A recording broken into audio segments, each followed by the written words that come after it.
नमस्कार मित्रांनो, सिने डायग्नोसिसमध्ये आपलं पुनश्च स्वागत. गेली 2-3 महिने या चॅनलवर काही ॲक्टिव्हिटी नव्हती. वेळेचा अभाव असेल किंवा तांत्रिक अडचणी असतील, त्यामुळं कुठल्याही सिनेमाचा रिव्ह्यू करणं, इथं अपलोड करणं जमलं नाही.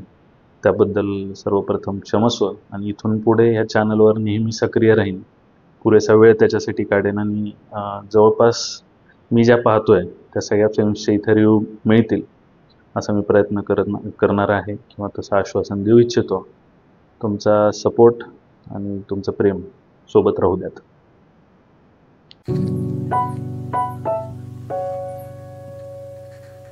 आजचा हा व्हिडिओ करण्यामागचं कारण आहे की मल्याळम इंडस्ट्रीतर्फे गेल्या 2 महिन्यापूर्वी जो मूळ भाषेत रिलीज झाला होता, गोट लाईफ हा सिनेमा येऊन गेला होता. अर्थात तुरळक ठिकाणी त्याचे शोज होते, जिथं होते तिथे ते इंग्लिश सबटायटल्स शिवाय होते. त्याच्यामुळे बऱ्याच जणांची निराशा झाली होती. पण कालच हा सिनेमा नेटफ्लिक्सच्या या OTT माध्यमावर रिलीज झाला आहे आणि मी तो काल रात्री पाहिल्यानंतर मनात बरेच प्रश्न होते. सर्वप्रथम अस्वस्थता होती की जे काही विदारक चित्रण त्या सिनेमामध्ये बघायला मिळालं ते खरंच कमाल होतं किंवा अविश्वसनीय होतं की बेटर फ्युचरसाठी जर आपला देश सोडून कुणी गल्फ कंट्रीजमध्ये जातं आहे आणि तिथं थोडंसं जर त्याला अपेक्षित पद्धतीने त्याचं फ्युचर मिळू शकलं नाही आणि तो जर अशा ठिकाणी जाऊन अडकला जिथून जवळपास परतीच्या वाटा शून्याच्या बरोबर येऊन बसतील आणि अस्तित्वाचाच प्रश्न निर्माण होईल, असं जर झालं तर कदाचित ही वेळ कोणावरच येऊ नये असं आपल्याला वाटू शकतं. ह्याच धाटणीची ते एक कथा आहे. सिनेमातला नायक त्याचं केरळमधलं जे काही काम आहे मजुरीचं, त्यापेक्षा काहीतरी वेगळं करू शकू आणि भविष्य आपलं उज्ज्वल राहील आपल्या बायकोसाठी, आपल्या मुलासाठी, म्हणून तो गल्फ कंट्री गाठतो आणि एका गैरसमजातून तो अशा ठिकाणी पोहोचतो की जिथं त्याला फक्त गुलाम म्हणून राबवलं जातं आणि तो अशा निर्जन ठिकाणी आहे किंवा इतकं तिथं मुबलक काम आहे त्याच्या वाट्याला किंवा तेच त्याचं उर्वरित आयुष्य आहे, इथपर्यंत वेळ येऊन ठेपते. त्यावेळेस तो पुढं काय करेल? तो खरंच परतू शकतो का भारतात? आणि तिथंच त्याला मृत्यू येऊ शकतो का? इथपर्यंतची जेव्हा वेळ तयार होते सिनेमामध्ये, तर असा हा सगळा जो क्रम आहे सिनेमाचा, त्याच्यामध्ये तो सगळ्याच स्तराच्या प्रेक्षकाला पचेल, रुचेल, बघण्याची हिंमत तो प्रेक्षक दाखवू शकेल थ्रूआउट 3 तास, ही शक्यता पण बऱ्यापैकी कमी आहे. कारण जी करुण अवस्था, जी विदारक परिस्थिती पूर्ण सिनेमाभर आपल्याला दिसते, ती हळूहळू काही प्रसंग पचवणं खूप हार्ड होऊन जातं. मी तर खूप धारिष्ट दाखवत गेलो. एका टप्प्यावर असं वाटलं की इतका कमालीचा स्ट्रगल आपण खरंच कुठपर्यंत नेमकं बघायचा आणि खरंच इथं परतीची काही वाट त्या नायकाला सापडते का? त्याचा मित्रसुद्धा त्याच्यासोबत अडकलेला आहे. सुदैवानं त्याला एक आफ्रिकन जोडीदार मिळतो, जो त्यांना कुठंतरी थोडीशी आशा दाखवतो की काहीतरी ह्याच्यातून सकारात्मक बाहेर पडेल. पण ते होतं न होतं किंवा तिथपर्यंत पोहोचेपर्यंत त्याला सर्वस्व गमावण्याची पण वेळ येते. नेमकं शेवटी काय होतं हे थोडा उत्सुकतेचा भाग जर सोडला तर बाकी सिनेमा थोडासा आपण हिमतीनेच बघायला लागू शकतो. या सिनेमाची सर्वात खास गोष्ट म्हणजे याचं छायाचित्रण.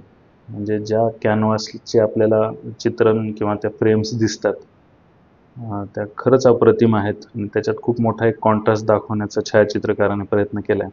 जेव्हा नायक त्याच्या मूळ गावी असतो तिथं जे काही त्याचं जीवनमान आहे आणि ते रसरशीत आहे, रंगीत आहे, तुलनेने ज्या ठिकाणी तो जाऊन अडकलेला आहे तिथं पूर्ण दूरपर्यंत फक्त वाळवंट दिसतं.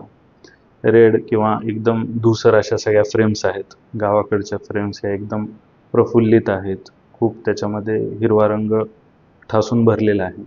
तर तो कॉन्ट्रास्ट आपल्याला फ्लॅशबॅक तंत्राच्या माध्यमातून वेळोवेळी बघायला मिळतो. शिवाय सगळ्यात त्याच्या पुढची जी जमेची बाजू होती सिनेमाची, ती पृथ्वीराज सुकुमारन ह्या अभिनेत्याचं सर्वस्व झोकून देऊन त्याचा तो अभिनय करणं.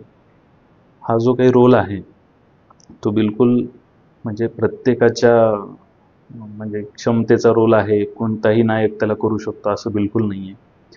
जेव्हा मी ह्या सिनेमाबद्दल थोडीशी माहिती अधिकची घेत होतो तेव्हा कळालं की जवळपास दिग्दर्शक ब्लेसी जो आहे त्यांनी 16 वर्ष स्ट्रगल केलेलं आहे ह्या सिनेमाच्या बनण्यापर्यंत. जवळपास 5 वर्ष ह्याचं शूटिंग झालं. त्यानंतर काही काळ शूटिंग परत रखडत गेलं. काही भाग याचा रिशूट करायला लागला. नंतर कोविडचं आव्हान आलं आणि नंतर मग हे हळूहळू या रिलीजच्या प्रक्रियेपर्यंत हा सिनेमा यावर्षी 2024 आला. आणि हा जो 16 वर्षाचा स्ट्रगल आहे तोच स्ट्रगल जवळपास त्या नायकाच्या भूमिकेमध्ये पृथ्वीराजने दाखवलेला आहे की त्याचं जे फिजिकल ट्रान्सफॉर्मेशन होतं, जवळपास धडधाकट असलेला जो व्यक्ती आहे ज्याचं जवळपास 91 किलो वजन असेल, तो थेट 40-45च्या जर वजनाला येऊन बसला तर नेमकं त्याचं बॉडी शेप स्ट्रक्चर काय असेल हे सुद्धा त्या फ्रेममध्ये अगदी स्पष्ट दिसून येतं. म्हणजे लिटरली बॉडीमध्ये फक्त आता हाडं राहिलेले आहेत, मांसाचा लवलेशसुद्धा नाही. इथपर्यंत कमालीचं डेडिकेशन पृथ्वीराजने दिलेलं आहे आणि त्या डेडिकेशनसाठी नक्कीच ही फिल्म बघितली गेली पाहिजे किंवा ती ॲक्सेप्ट झाली पाहिजे. A.R. रहमान यांचं संगीत आहे, त्यांचंच बॅकग्राऊंड स्कोअर आहे. संगीताला विशेष वाव नाही आहे, पण जी 1-2 गाणी आहेत ती पूरक आहेत. पण बॅकग्राऊंड स्कोअर जो आहे तो बऱ्याच अंशी आपल्याला अस्वस्थ करतो किंवा त्या सिनेमाच्या कथेला तो पूरकच आहे. पृथ्वीराज सुकुमार जर सोडला तर इतर व्यक्तिरेखांवर फार काही मेहनत घेतलेली नाही किंवा त्यांना प्रस्थापितच दिग्दर्शकाने केलेलं नाही आहे. नायकाचा सहकारी असेल किंवा एक आफ्रिकन व्यक्तिरेखा आहे जी त्या नायकाला आणि त्याच्या मित्राला वाट दाखवते, यांच्या तुरळक भूमिका सोडल्या तर इतर व्यक्तिरेखांचं फार काही महत्त्व नाही आहे. जाणीवपूर्वक ही गोष्ट केलेली असावी दिग्दर्शकाने, पण म्हणून पूर्ण सिनेमाभर आपल्याला फक्त नायक आणि त्याचा संघर्षच बघायला लागतो. भावनिक बाजूसुद्धा या सिनेमाची काही ठिकाणी वर्क होते, काही ठिकाणी ती मिस होते. अशा फिल्म्समध्ये ज्या पद्धतीचा एक भावनात्मक किंवा एक रिलीफ म्हणून एक शेवट किंवा क्लायमॅक्स अपेक्षित आहे, तिथं सिनेमा थोडासा उरकल्यासारखा वाटला मला. आणि काही भावनिक पातळीवर आपल्याला तेवढी संधी सिनेमाने दिलेली नाही. जवळपास 3 तास लांबी असूनसुद्धा जर ती भावनात्मक गोष्टींची बांधणी दिग्दर्शकाला जर जमली नसेल तर मला वाटतं ही एक थोडीशी कमकुवत किंवा नकारात्मक बाजू ठरावी. तशी ही बाजू ह्या सिनेमात जाणवते. काही महिन्यापूर्वीच मंजुमल बॉईज सारखा सिनेमा आला होता जो सर्वायवल ड्रामा ह्याच थीमशी रिलेटेड होता आणि या सिनेमाची त्याच्याशी तुलना होणं स्वाभाविक आहे.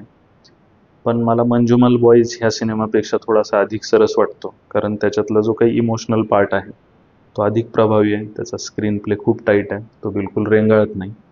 हा सिनेमा त्या तुलनेने थोडासा मोनोटोनस आहे.